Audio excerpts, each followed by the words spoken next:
ಎಲ್ಲರಿಗೂ ನಮಸ್ಕಾರ. ಪಾವಗಡ ತಾಲೂಕಿನ ಸುಪ್ರಸಿದ್ಧ ಕ್ಷೇತ್ರವಾದ ನಾಗಲಮಡಿಕೆ ಶ್ರೀ ಅಂತ್ಯ ಸುಬ್ರಹ್ಮಣ್ಯೇಶ್ವರ ಸ್ವಾಮಿ ಕ್ಷೇತ್ರದಲ್ಲಿ ಷಷ್ಠಿ ಪ್ರಯುಕ್ತ ಮಾಘ ಶುದ್ಧ ಷಷ್ಠಿ ಮಾಸದ ಈ ದಿನ ಸೂರ್ಯದೇವರು ಸುಬ್ರಹ್ಮಣ್ಯೇಶ್ವರ ಸ್ವಾಮಿ ಅಥವಾ ಸೂರ್ಯನ ಪತ್ನಿ ಛಾಯಾದೇವಿಯನ್ನು ಆರಾಧಿಸುವುದು ರೂಢಿಯಲ್ಲಿದೆ. ಶುಕ್ಲ ಪಕ್ಷದ 6ನೇ ಹಿಂದೂ ಧರ್ಮದಲ್ಲಿ ಪವಿತ್ರ ದಿನವಾಗಿದ್ದು, ಇದನ್ನು ಹೆಚ್ಚಾಗಿ ಷಷ್ಠಿ ವ್ರತ ಅಥವಾ ಸೂರ್ಯ ದೇವರಿಗೆ ಸಂಬಂಧಿಸಿದ ವಿಶೇಷ ಪೂಜೆಯ ಮುನ್ನ ದಿನವಾಗಿ ಆಚರಿಸಲಾಗುತ್ತದೆ. ಇದು ಮಾಗಿಯ ಚಳಿಯ ಅವಧಿಯಾಗಿದ್ದು, ಸೂರ್ಯನ ಆರಾಧನೆಗೆ ಮತ್ತು ನದಿ ಸ್ನಾನಕ್ಕೆ ವಿಶೇಷ ಮಹತ್ವ. ಶ್ರೀ ಸುಬ್ರಹ್ಮಣ್ಯೇಶ್ವರ ಸ್ವಾಮಿ ಕ್ಷೇತ್ರದಲ್ಲಿ ಜಾತ್ರಾ ಮಹೋತ್ಸವವನ್ನು ಏರ್ಪಡಿಸಲಾಗುತ್ತದೆ.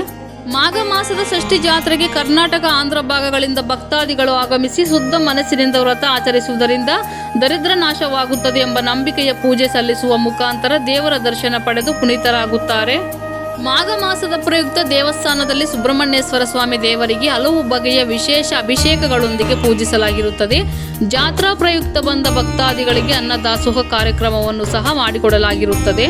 ಆಲಯ ಪ್ರಧಾನ ಅರ್ಚಕರು ಬದ್ರಿನಾಥ್ ಸ್ವಾಮಿ ಅವರು ಮಾತನಾಡಿ, ಮಾಘ ಶುದ್ಧ ಷಷ್ಠಿ ಪರ್ವದಿನ ಬೆಳಿಗ್ಗೆ ಸ್ವಾಮಿಯವರಿಗೆ ಪಂಚಾಮೃತ ಅಭಿಷೇಕ, ಕ್ಷೀರಾಭಿಷೇಕ, ಮನಪೂರ್ವಕ ಏಕಾದಶವಾರು ರುದ್ರಾಭಿಷೇಕ, ಸುಬ್ರಹ್ಮಣ್ಯ ಅಷ್ಟೋತ್ತರ, ಸುಬ್ರಹ್ಮಣ್ಯ ಸಹಸ್ರನಾಮಾರ್ಚನೆ, ಪ್ರಾಕಾರೋತ್ಸವ, ಅಷ್ಟಾವಧಾನ ಸೇವೆ, ಮಹಾಮಂಗಳಾರತಿ, ಮಹಾ ನೈವೇದ್ಯ ನಡೆದಿರುತ್ತದೆ.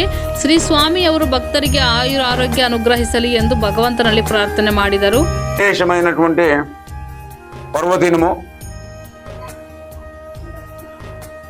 ಈ ದಿವಸ ವಿಶೇಷವಾದಂಥ ದಿವಸ ಮಾಘಶುದ್ಧ ಷಷ್ಠಿ ಪರ್ವದಿನ.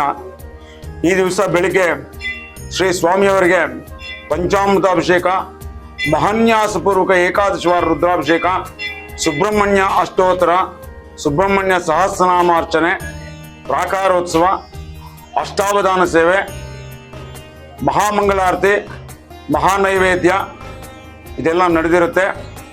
ಈ ಪರ್ವದಿನದಲ್ಲಿ ಭಕ್ತ ಮಹಾಶಯಗಳಿಗೆಲ್ಲರಿಗೂ ಶ್ರೀ ಸ್ವಾಮಿಯು ಆಯುರಾರೋಗ್ಯ ಐಶ್ವರ್ಯಾದಿಗಳನ್ನು ಅನುಗ್ರಹಿಸಲಿ ಅಂತ ಹೇಳಿಬಿಟ್ಟು ಭಗವಂತನಲ್ಲಿ ಪ್ರಾರ್ಥನೆ ನಡೆಸ್ತೇನೆ.